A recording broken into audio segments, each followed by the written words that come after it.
morning everybody, it is Monday the 25th of April. Time to go over this week's video. The markets have already opened and we're on EURGBP as always as the first pair. If you remember last Monday I said to buy at this area. It was on this candle here. It was looking slightly bearish last week, but we bought at that time. As you can see, the next couple of days we got some small bullish momentum, and then Friday's news release, I believe it was, gave us this huge bullish engulfing candle. Now that was weakness of the pound, which we'll go over in GJ and GU, but also is another factor of the euro seems to be having a bit of a pullback on most pairs as well. So so we're currently in 145 pip profits as we speak at this moment. That is a risk to reward ratio of almost 1 to 5. So if you did follow me last week and you managed to put the trade on, I'd advise to move your stop loss into some profits, possibly just go 1 to 1 just to secure 1%, and then we'll let the rest run. As I said last time, we're looking to break this high to possibly get a medium-term bullish trend kicking in. We want to break this channel and we want to move into these supply zones at the top here. So just make it risk free and secure a little bit of profits just so you don't come away with nothing. We'll go 1 to 1, and then we'll watch how this pair plays out. So nothing to report on that one, just that we're in profits and to keep holding with EURGBP. So with that one we'll move to GBPJPY, and as I was saying, the pound news gave it some weakness.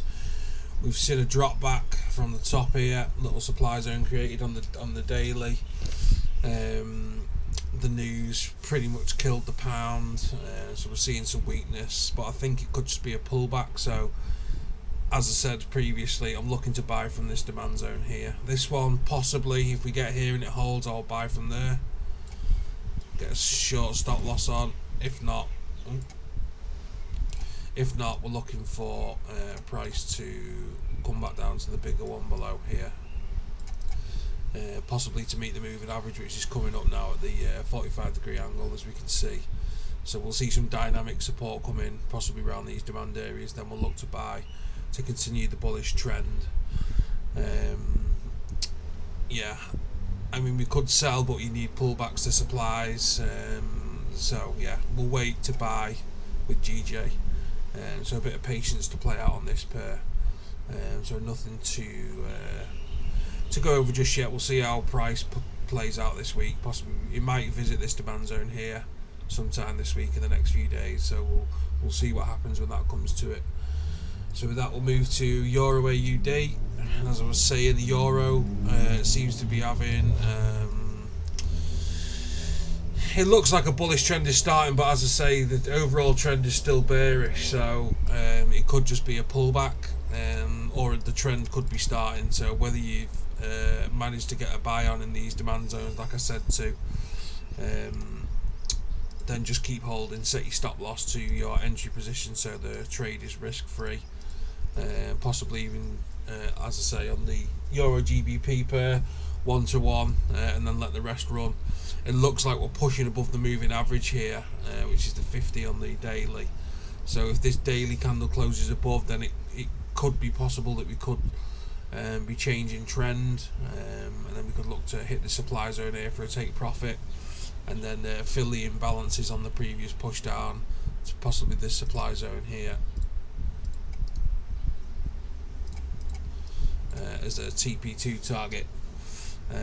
I didn't take this trade personally, but I have been saying to buy the euro pairs at the demand zone, so if you did catch it, well done, and keep holding for now. I'll update again next week on this one. So with that, we'll move to GBPUSD, and as we can see, the pound has dropped right below the daily demand zone here. So if we go out to the weekly, we can have a look where price could possibly be going to. That zone's been broken. The weekly candles closed below, so we can remove that, and we can put a broken zone in there.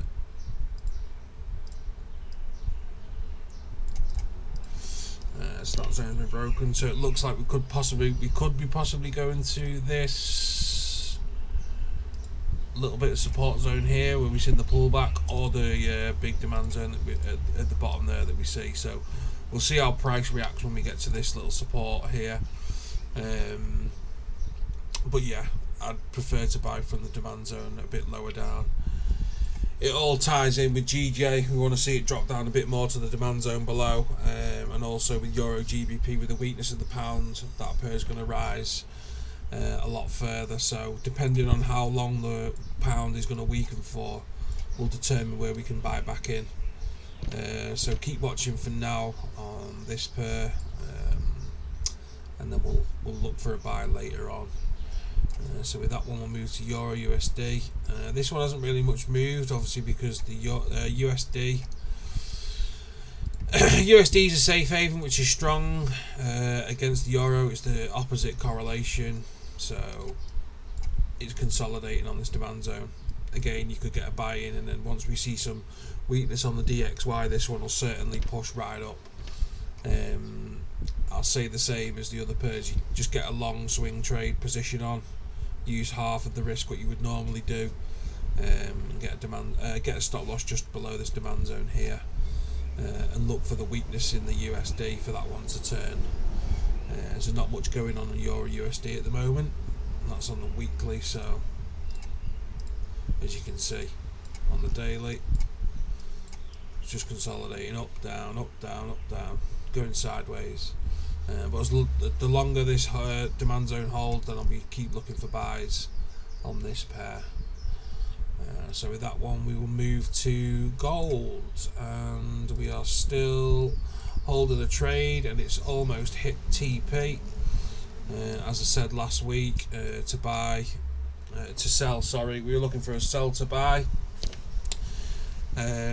We got the rejection from the supply zone at the top to create the upside down hammer, which was a signal to buy, and we were aiming for the bottom of this the bottom of this range that was previously trading in, and also to meet the moving average, which is pretty much not far off hitting. There's a couple of pips there. What's that?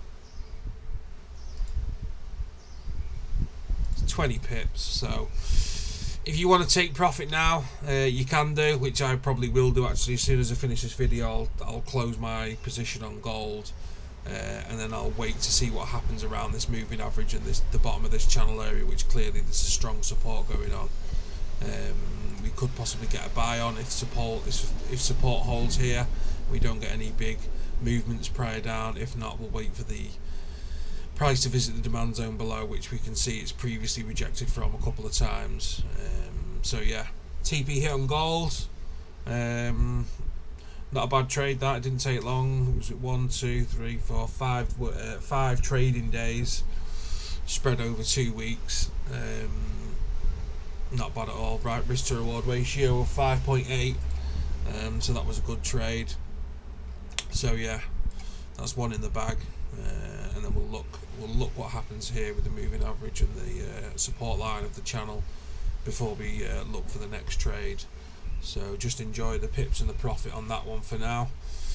And with that, we'll move to Bitcoin, where I have closed my trade. I closed it on Saturday. When price broke through this trend line on Saturday and it was getting ever closer to my entry position, I closed the trade out for very minimal profit. As I can say, it broke the trend line. It looks like it was going to continue further, which it looks like it is still doing. It's still doing now.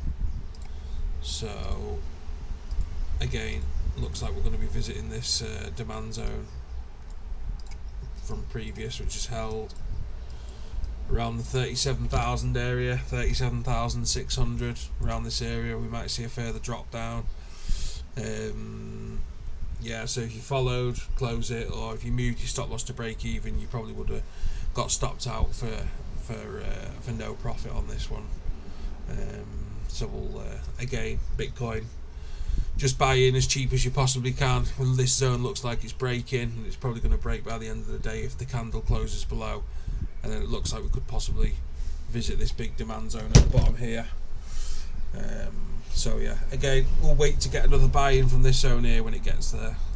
So unfortunately, at least gold's repaid us with the 5% return, 5.8, so it's not a problem. Not losing anything is sometimes counted as winning, so it's not a problem with that one. So yeah, EURGBP, that's running in good profits. Stop losses in profit.